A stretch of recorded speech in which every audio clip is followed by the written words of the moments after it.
Good evening, good afternoon, wherever you find yourselves in this weird, wild, wacky world of ours, and welcome to another exciting installment of Darkness in Dublin.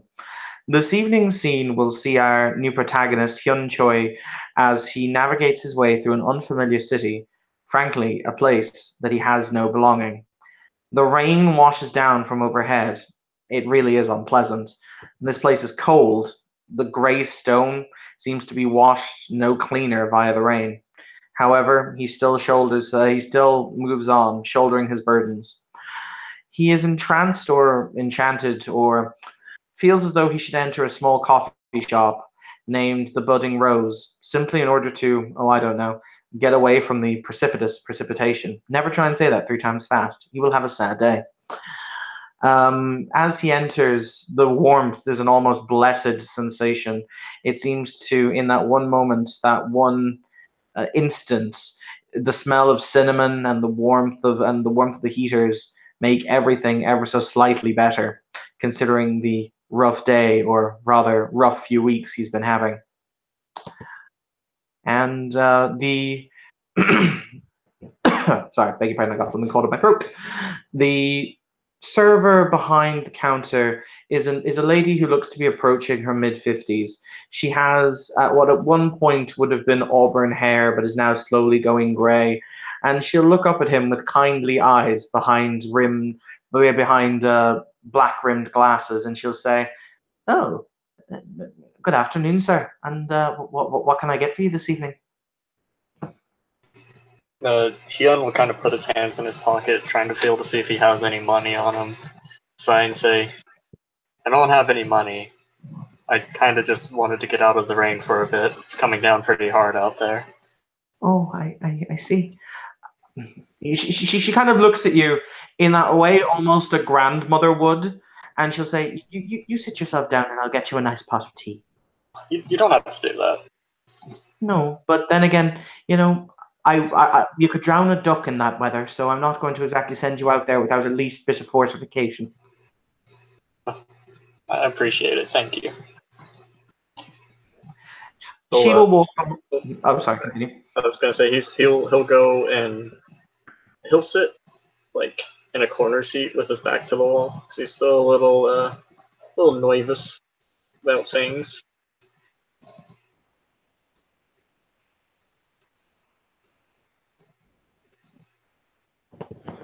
Okay. You will see. You'll see that the woman potter forward to you after about 5 minutes. You're the only occupant in this particular establishment at the moment, and she will place down in front of you a cup, a saucer, a small pot that you guess contains 2 cups of tea, and a small piece of cake that you guess is some kind of fruit cake. He'll say thank you again and pour himself a cup of tea.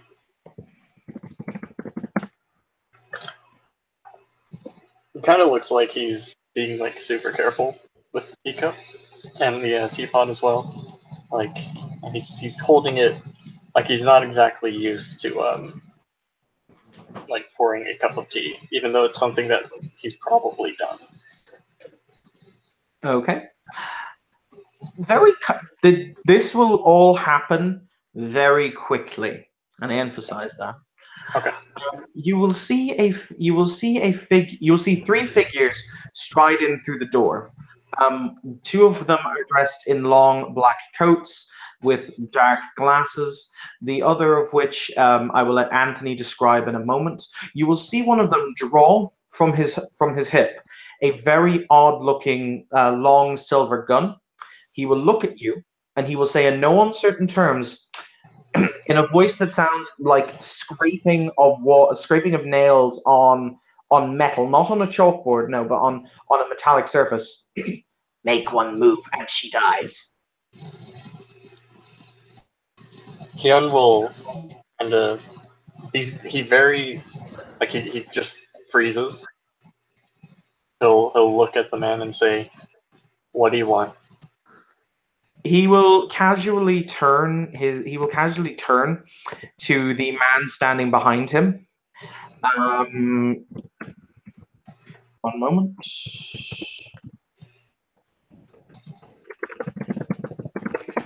Anthony, just check your Facebook, and he will say, "It is."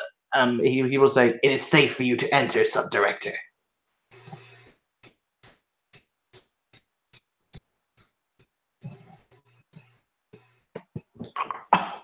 Sorry, I'm just getting a response, so bear with me one moment, please. You're good.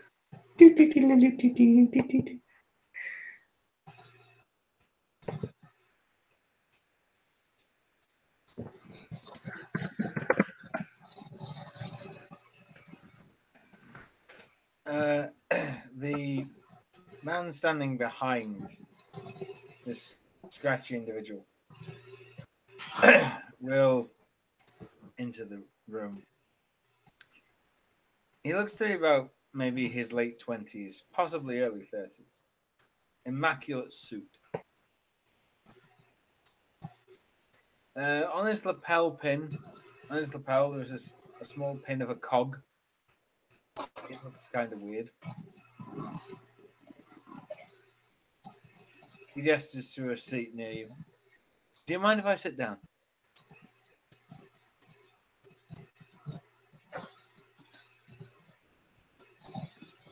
I'm sorry, out of character. Was he asking that to Hyun or to the woman? He was asking you. Do you mind if I sit down?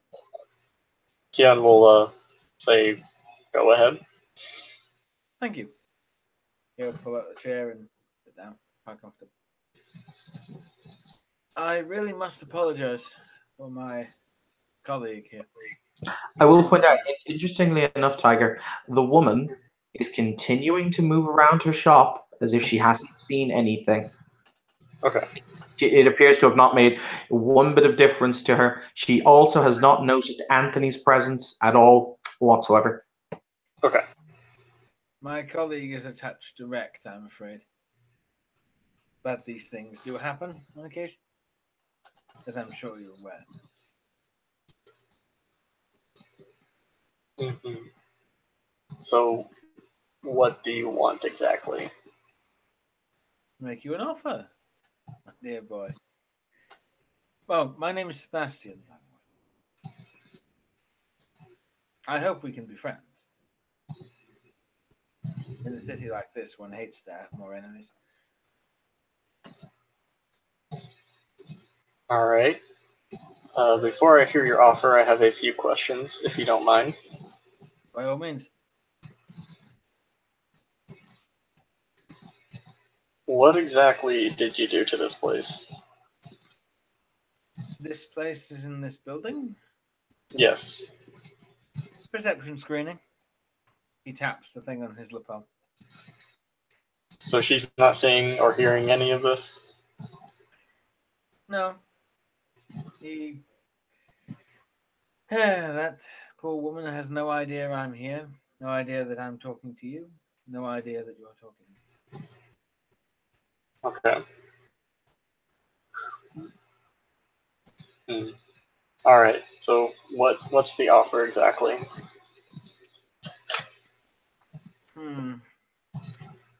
Well, my employers and superiors would prefer that I simply offer you a place among our number. That's what they would like.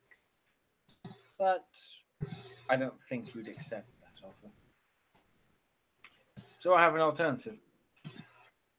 It might get me in a little bit of trouble, but I think it's fair. I'm always willing to take risks for friends. My offer is that you assist us on occasion.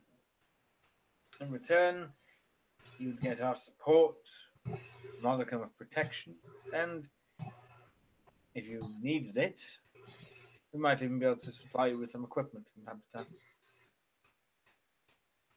Very casually, the other one of the two black suits, they're both wearing the same black sunglasses, will step forward. This one has not drawn a weapon of any kind. He will, however, place a briefcase on the table. Click, click, click, click. He will open it and he will turn it, inside which you see a large amount of currency, a large amount of pressed notes as if they had just been removed from not from a bank per se, but have you know how when money is received via a bank, it's in tight plastic wrapping. Yeah. Very much like that. If you want, you would guesstimate. It's all in €50 notes. So you guesstimate there's about 250,000 euros in the box. Okay. Okay. So Ian will go look at the briefcase, then turn his attention back to Sebastian. So, forgive me. I'm still not quite right in the head. So you're gonna have to forgive me if I'm a little paranoid or asking a lot of questions. If you Who weren't exactly? paranoid, Oh, sorry. Go ahead. if you weren't paranoid, I wouldn't think you were intelligent. Fair, I suppose. Who exactly do you work for or with? Well, to be direct, I work for an organization known as the Technocratic Union. Have you heard of us? Can I get a mage lord check real quick, Devin? Server access. Beta beta. Circa Centrum. You're hearing this in your head, and this is not. Okay. You're actually hearing a voice ring around inside your head, and this hasn't happened before. Access denied. No, access denied. No data found. Firewall blocked. 32 Synchron. 32 Synchron. All right. According to a voice in my head, I do not have access to that data. Oh. If you like, I could try and change that. My people are very good at these sorts of things. Unless you're going mad, in which case I'm not entirely sure I can help. Why don't you give me a Cliff Notes version? Okay. You are aware that over the last, let us say, 100 years, technology has taken leaps and bounds. We've gone from the most primitive steam engine in the last 300 years to petrol engines in the last century, and then radio. Now we're into the internet, we're onto Wi-Fi, we've been to space, we've been to the moon, there are missions to Mars. We've got materials as hard as diamond, made in sheets. We're on the way towards room temperature superconductors. The fact is, technology is moving faster than it ever has before. And I'm sure you're familiar with the old adage that any sufficiently advanced technology is indistinguishable from magic. Familiar with it, yes. Somewhat. Well, there are certain people in the world who call themselves the 9 mystic traditions, and he does do air quotes when he says mystic traditions, who are utterly convinced that what is actually science is actual magic. They're convinced of it. They can't explain it any other way, so they call it magic. Now, the Union has spent hundreds of years helping to improve technology. Some of the best scientists in the last 1,000 years have been involved with the Union. And then the traditions keep getting in the way. They keep trying to slow progress down. Because the more people realize, the more progress we have, the more evidence there is that what they call magic is total nonsense. What we seek to do is to improve technology using principles that are further ahead than most. You're aware as how governments and militaries always have the best technology? Well, the Union is a couple of steps ahead of those. We try to integrate that among normal human populations, allow the technology to filter down faster than it otherwise would. Most modern computers are our fault.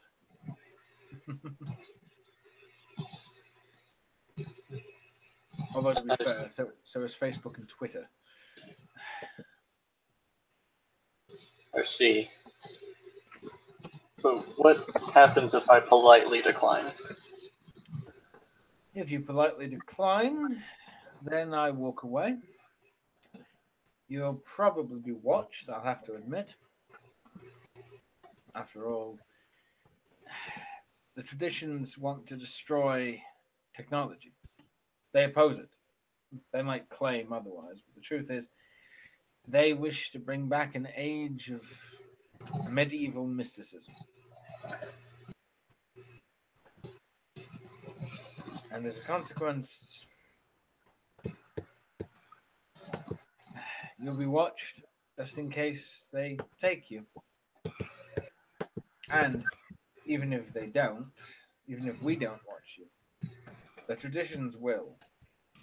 They'll watch you for the rest of your life. Just for having met with me. Just for having dared to think differently. It's unfortunate, but true.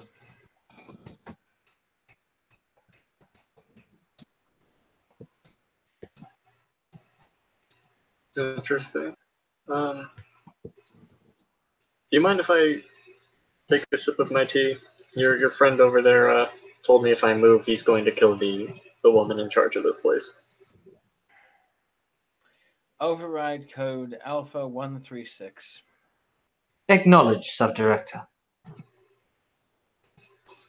You're Thank fine you. Thank you. He'll take a sip of his tea.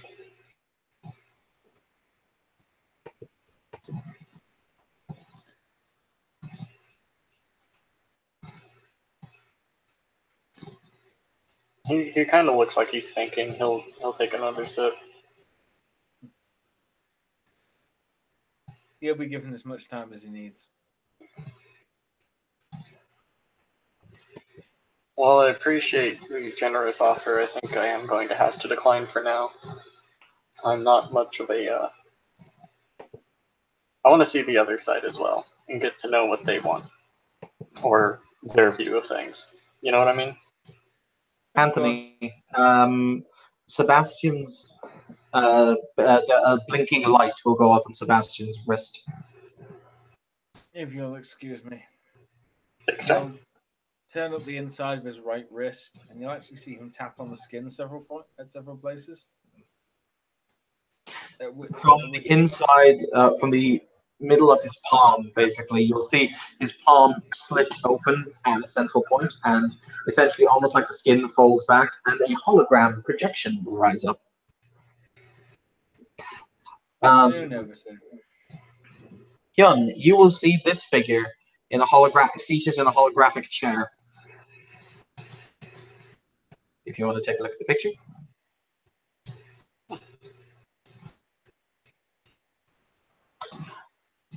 As you see him, you're no longer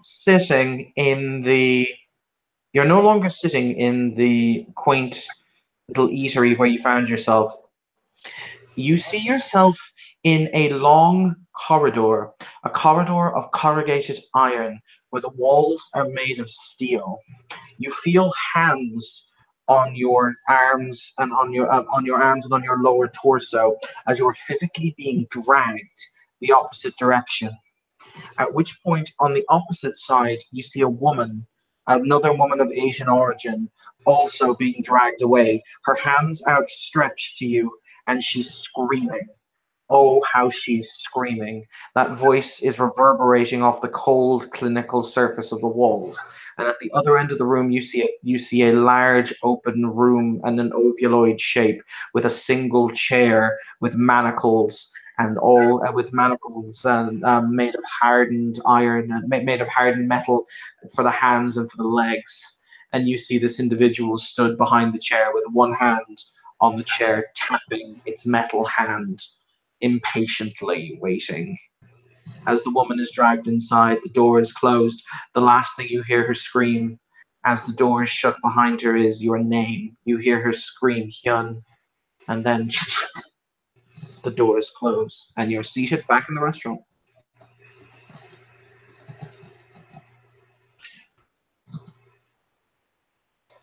Hyun will, his hands now shaking, like, very quickly, will, grab the teacup and also pull it shakily to his mouth, take a long sip of it.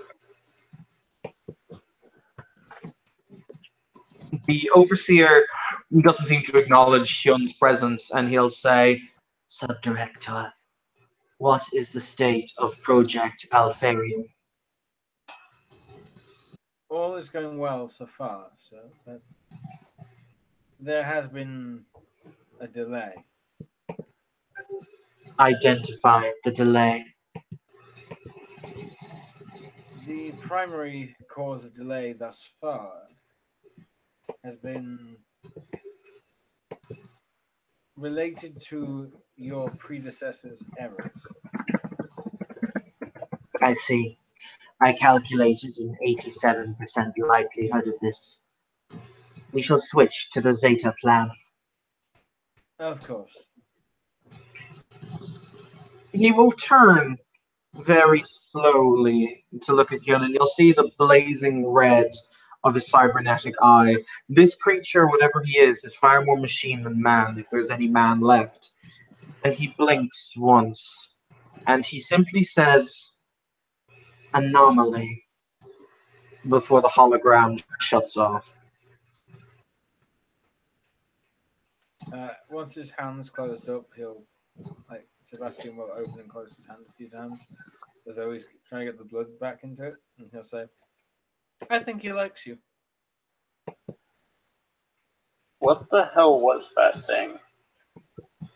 Unfortunately, it was one of the more senior members of a faction within my organization.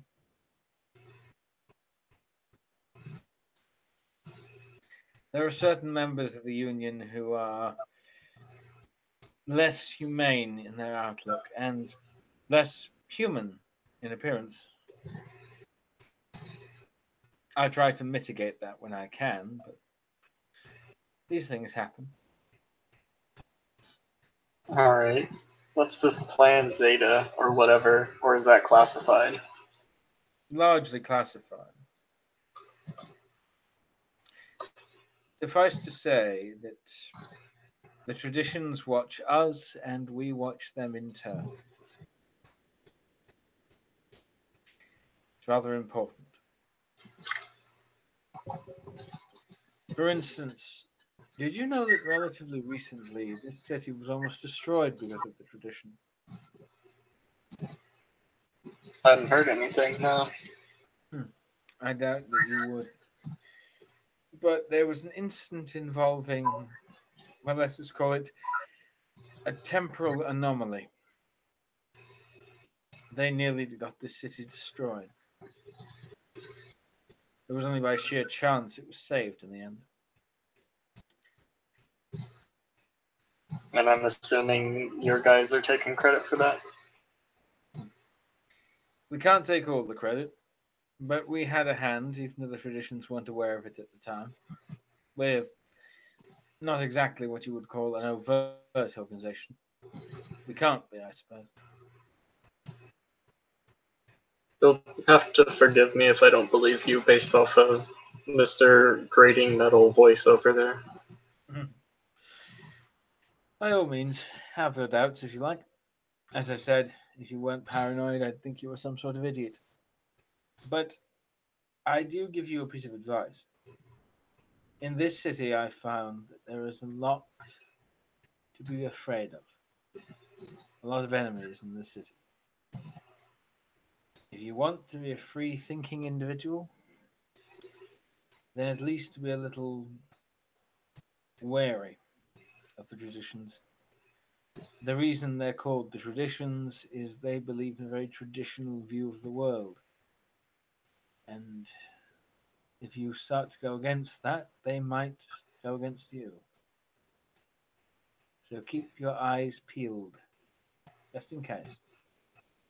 I can't guarantee they might act against you, but always best to give a person fair warning.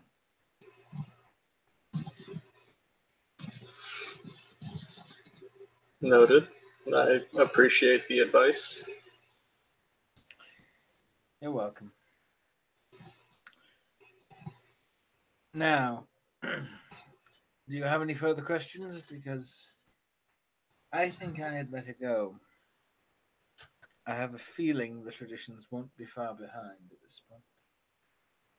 I do have one if you don't mind, if it doesn't take too long. By all means, ask away. What did your group do to me?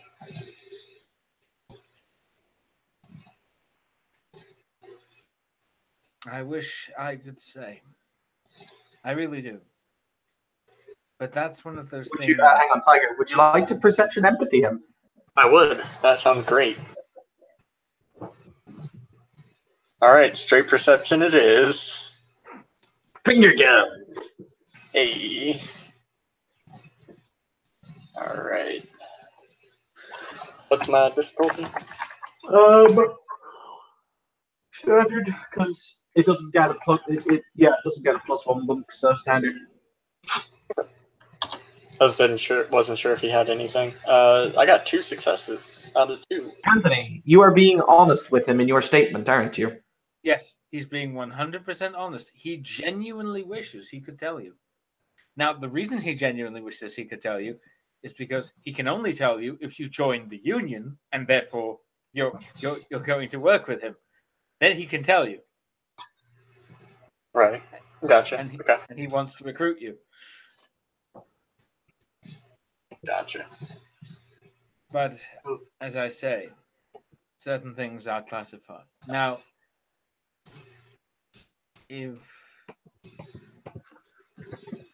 without wishing to sound coercive, if you were to accept a variant of our offer, then we could look more at opening your file. But until then, it's too great a security risk. After all, just imagine what would happen if we told you everything, and then the traditions got hold of you and tortured you until you gave up everything you knew.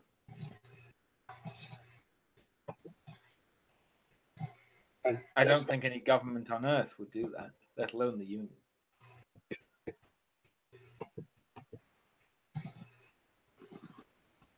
I guess that's fair, but like I said, I want to hear both sides before I commit. You know what I mean? Oh yes, I understand. I'm just letting you know what would have to happen. Well, I'll not keep you any longer. If you need to get gone, then by all means, appreciate the conversation. Thank you.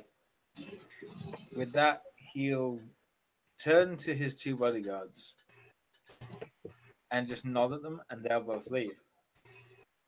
He will then proceed to walk into the bathroom, at which point the woman will notice you again. And if you check the bathroom later, it's entirely empty. You see no one enter or leave, but it's empty.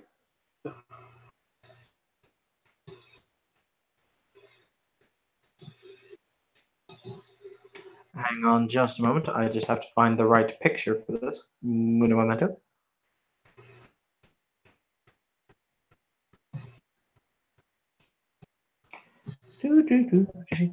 She'll do nicely.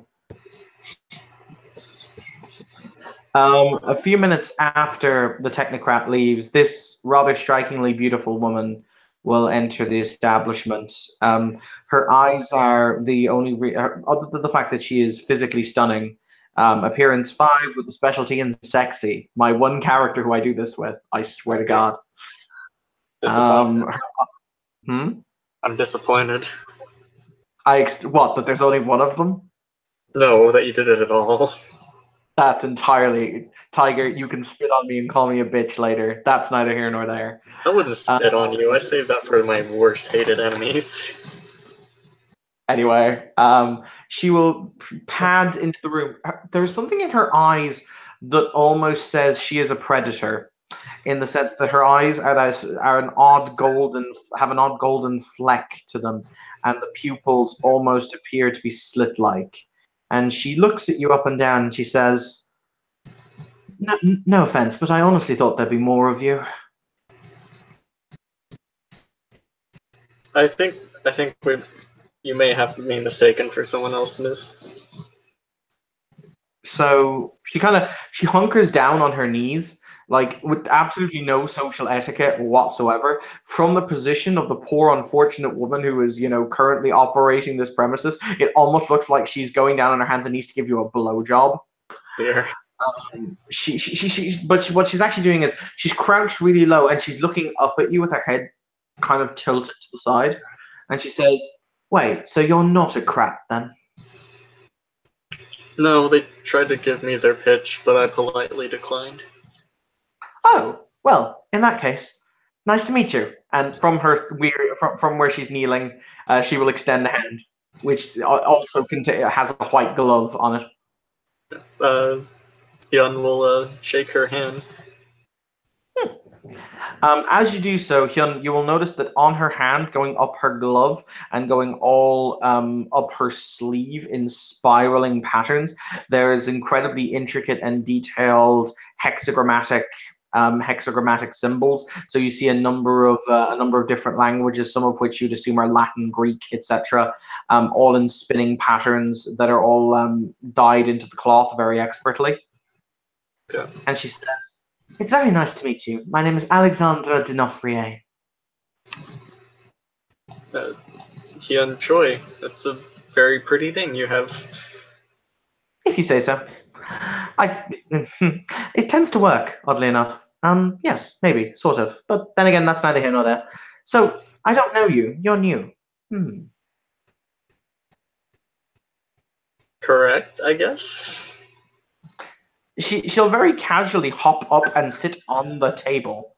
Once again, she's got almost manic energy, is the phrase I'll use to describe it. So she appears to have she appears to have issues sitting still. And she'll say, "So, where is it you come from then, stranger?" I couldn't honestly tell you. Oh, that's interesting. You know that you're half metal, right? I'm kind of getting accustomed to that fact. Yes. Oh, I see. Interesting. She quirks her head to the side. That's interesting. And disconcerting. You know you don't have a heart anymore. Wait, what? You don't have a heart anymore. He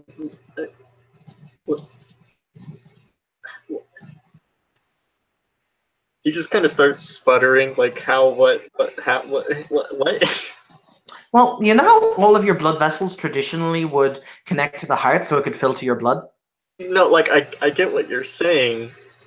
I No. understand. I'm trying to preface this with, you don't have one anymore. They've rerouted all the major ones, so they appear to be going through your spine, which is also made of metal.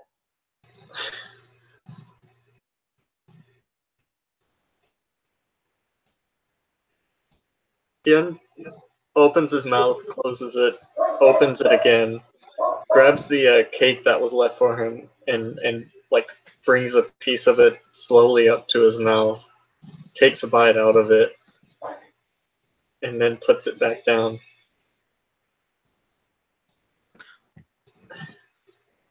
I don't. What? She sighs and she says, "Okay, I'm guessing that you didn't want this done from your attitude." No, I didn't. I don't even know why I was picked, or where it happened, or who I was beforehand. And now I've got like these fucking crazy black suited men coming in saying they're gonna like kill somebody if I make a move, and then some honestly fairly gentlemanly individual who kind of nice, but kind of shady still. And now you come in and you tell me my spine's made of metal, and oh yeah, I don't have a heart, and all of my fucking arteries and veins are rerouted to my spine, which, as previously mentioned, is now made of metal. If it helps, it looks like they've streamlined the process. I guess. She'll say, look, I honestly don't know the answer. I just came here because we registered the fact that the technocrats were here, and I was here to make sure that they weren't up to mischief. As I said, I'll give you my full title, or my full name, because sometimes that's helpful. My name is Alexandra Denofrier. Sorry, one second. Alexandra Denofrier Bonnet Flambeau. And then she gives a whole list of names. She has, like, you know that moment where you have to take a deep breath in the middle of your introduction? Whenever I had to introduce Jason all the time? Oh, Yes. Okay, gotcha. And she'll say, I honestly don't know what they did to you. And some of my friends, some of my best friends, have opted to have what's similar things to what's happened to you done to themselves because that's their life choice and that's how they view the world. But I don't think you got that choice, did you, sweetheart? I did not, I can assure you. Oh, dearie my. This is also way outside of my wheelhouse. Like, you know how you have a wheelhouse? Well, this is about 2 miles outside of mine. So, I can take you somewhere and they can have a look at you. Sure, I'd like to know exactly what was done to me. Okay. Well, sigh. You can see her.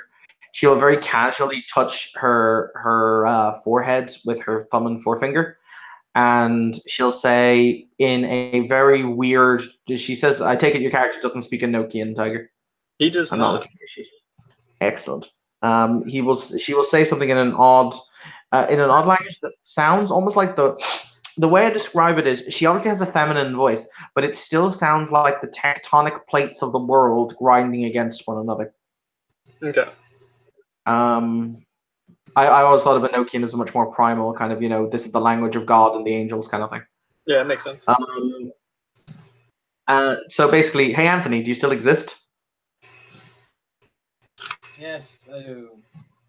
Denofrier is sending a message to Crowshaw saying that she's found a rather interesting stray who appears to have been messed with by the technocrats and that she wants to bring him back to the Chantry so that they can have a look at him. One moment. At that point, Tiger? Yes.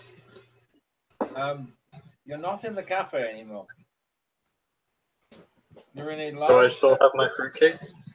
Yes, Oh, you will still have your fruitcake. You still have the table with the chair, but you're not in the cafe. You and Denofrier are sitting in a large circular wood-paneled room that appears to have no doors or windows.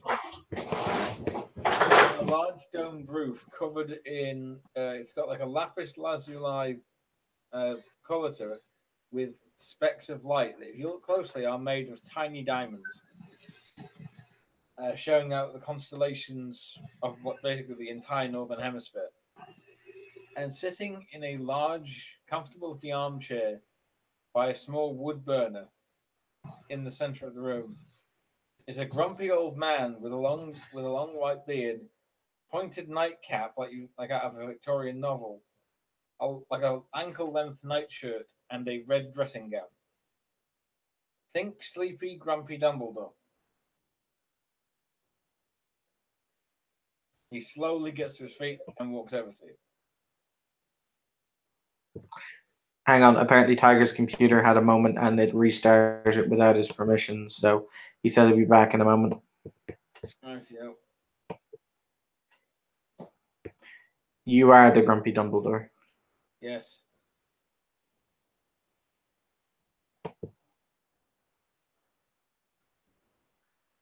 Let's hope this doesn't take too long. He's basically manipulating mind, time, and correspondence for this to work. Bastards. Yep.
It's now become a race against time.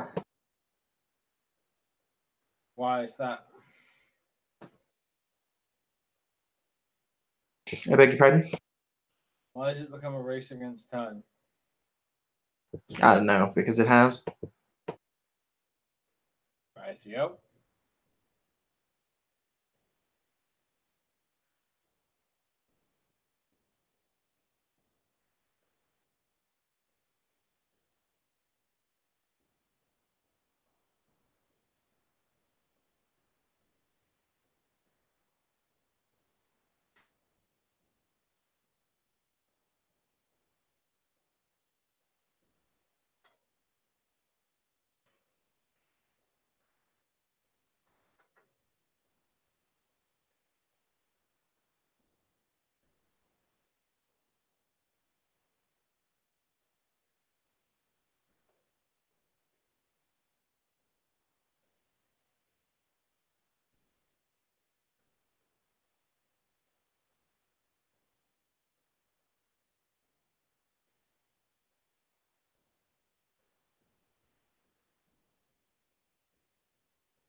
I think we shall just call it there, Anthony, and do it and start again maybe tomorrow evening. Okay.